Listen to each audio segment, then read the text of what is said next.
¿Quieres saber lo que tienes que tener en cuenta para darle caña a tu bíceps? Vamos al lío.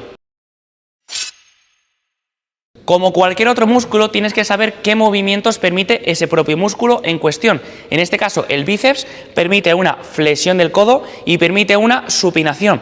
¿Y qué es lo que pasa? Que muchas veces nos centramos en realizar X ejercicios en el gimnasio sin saber los movimientos que permite el músculo. Y si yo, por ejemplo, quiero hacer bíceps en banco squat y por lo que sea está ocupado y yo no sé que puedo realizar ese movimiento de otra forma distinta sin que sea en el banco, pues al final no voy a realizar ese propio ejercicio, porque no se trata de ejercicios, se trata de movimientos. Y si nos vamos al bíceps, aparte de esa flexión y de esa supinación, puedes trabajar el bíceps con el hombro neutro, puedes trabajar el bíceps con flexión del hombro y puedes trabajar el bíceps con extensión del hombro. Y ahora que ya sabes que el bíceps se trabaja con flexión del hombro, hombro neutro y extensión del hombro, ahora ya sí que puedes elegir los ejercicios y si por lo que sea un ejercicio un día está ocupado, saber que puedes hacer ese mismo movimiento pero de otra forma distinta, no tanto en la máquina de bíceps en banco squat, ¿sí? Entonces, todo lo que involucre flexión de hombro en mayor o menor grado va a estar trabajando la cabeza corta del bíceps. Todo lo que involucre extensión del hombro en mayor o menor grado va a estar trabajando la cabeza larga del bíceps, ¿sí? Y al final todo esto va a mejorar, va a tener un pico de mejora a cuanta más movilidad yo disponga y a cuanta más fuerza sepa de dónde aplicarla. Si yo tengo X movilidad y me llega el hombro hasta aquí, voy a poder trabajar en este rango de recorrido.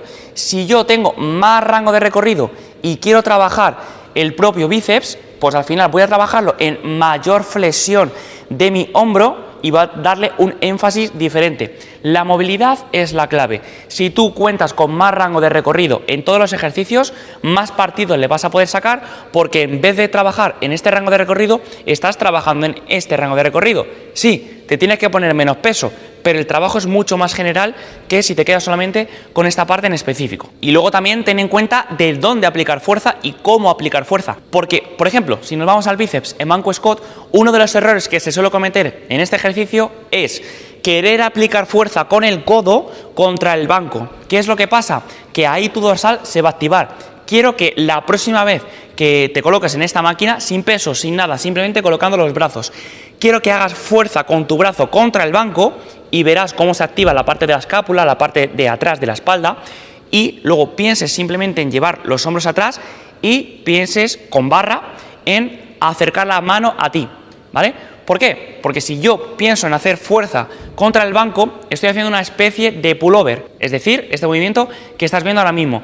Si yo me coloco y simplemente pienso en acercar la mano a mí, y esto se aplica a todos los ejercicios que tú realices de bíceps, a todos, ya sea hombro neutro, hombro en flexión o hombro en extensión. Si tú piensas simplemente en acercar la mano a tu hombro, el bíceps va a ser el máximo responsable y quito de la ecuación a otros músculos, como por ejemplo, en este caso, el dorsal. Así que bueno, a medida que he ido pasando el vídeo, te he ido enseñando diferentes ejercicios en diferentes posiciones para que sepas bien cómo lo puedes trabajar y ahora nos vamos a la parte final. Bien, si tengo ejercicios de bíceps con hombro en flexión, hombro neutro y hombro en extensión, céntrate en lo más posible en ejercicios de bíceps con el hombro neutro, porque en cierto modo está en el medio de la balanza.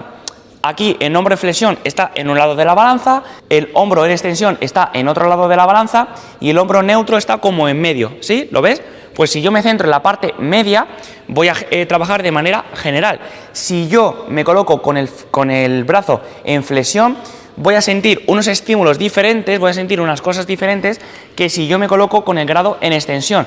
Entonces, si yo quiero sacarle más partido a la cabeza corta, a lo que se llama el pico del bíceps, aunque esto va a ir dependiendo de la genética y de dónde te llegue el bíceps, es decir, la propia genética, porque al final el bíceps hay gente que le llega aquí. A mí, por ejemplo, me llega aquí y parece que no tengo bíceps, ¿vale? Pero si al final te das cuenta, hay mucha gente que el bíceps le llega más lejos y por tanto la sensación de trabajo es mayor, la sensación de que tú tienes el bíceps más grande es mayor. Si tú básicamente te centras en los propios movimientos, sacándole el máximo partido y pensando en acercar la mano a ti, ya lo tienes hecho. El bíceps al final Es muy sencillo. Así que espero que esta información te haya gustado, te haya servido, aplícalo poquito a poco y me cuentas qué tal. Nos vemos.